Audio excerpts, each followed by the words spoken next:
Hi there, I'm Em. Welcome to the Professionals Recovery Room.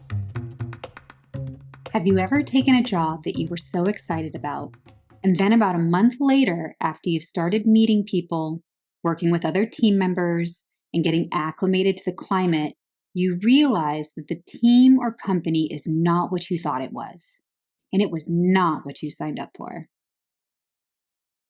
Today, we're talking about toxic leadership and culture and what you can do before you accept a job offer to avoid a toxic workplace. Because most times there are signs during the interview process. You just need to know what to look for. So let's start with identifying when leadership creates the problem. Now remember, no leader is perfect because they are human, just like you and me. They're gonna make mistakes, and everyone has bad days, and everyone deserves some leeway. We all do, including you. But when harmful things happen over and over again, and no one is saying anything, that's when it becomes culture.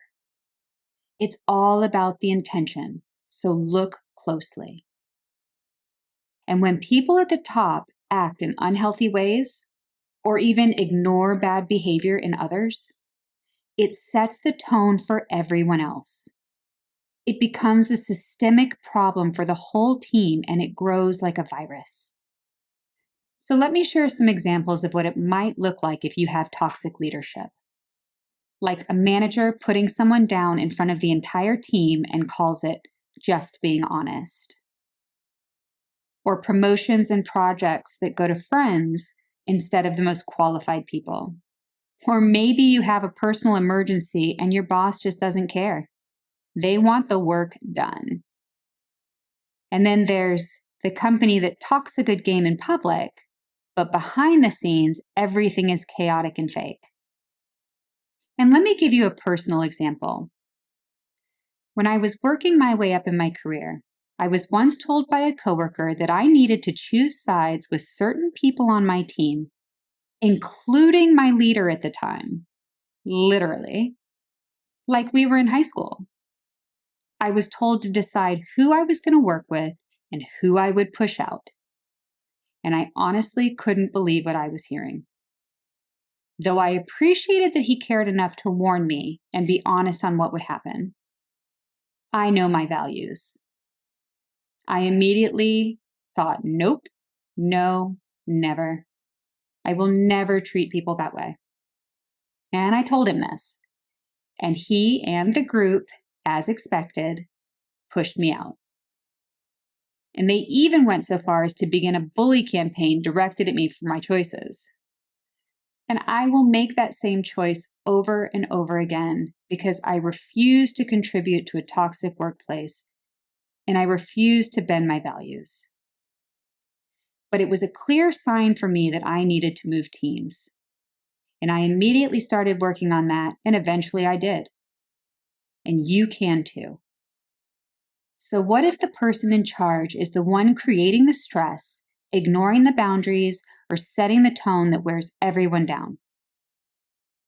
You need to follow the same guidelines as I mentioned in the last episode on toxic workplaces for developing a support system, document, and establish and maintain boundaries. And possibly, most importantly, plan for transition. You can even just start with exploring internal mobility. If it's feasible, consider transferring to a different department or team within the organization where leadership styles align better with your values and work style. And again, if the toxic environment persists and it's affecting your well-being, it may be necessary to plan the exit strategy. So update your resume, network with other professionals in your field, and start to explore new job opportunities that offer a healthier work culture. Sometimes the goal isn't to fix the system. It may be completely out of your control. And truly, often it is. But your health and well-being are more important than any job. So just start to take those small steps and begin to look for a new one. Let's talk about what you can do before you accept the role to avoid that whole mess in the first place. You can spot the warning signs in the interview before you take the job. And when I interviewed for that very role, I was about a quarter of the way into my interview and my future boss started crying. I was in the middle of explaining how I could support her and her team, and out of nowhere, tears.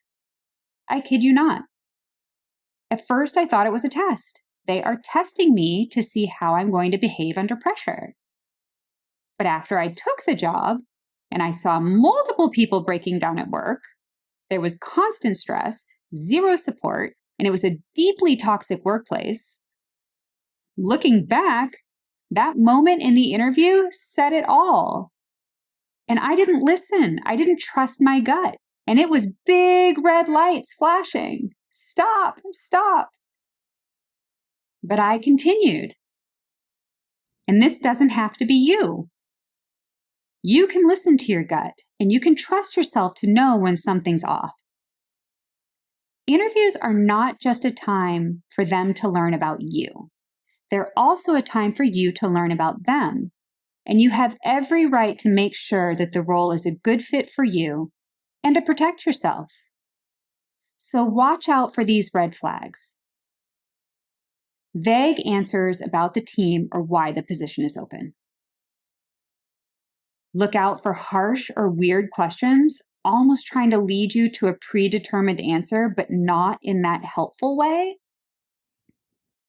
Look out for disrespectful behavior, showing up late, checking their phone, or cutting you off. And look for different answers from different people. Are the answers contradicting each other? Does it seem like it's a completely different experience for one person versus another? And always look for defensiveness when you ask about support, flexibility, or work-life balance. And honestly, look for defensiveness in all of the answers. And last, notice if they're rushing or skipping your opportunity to ask questions. This should tell you everything you need to know about how much they value you as a candidate.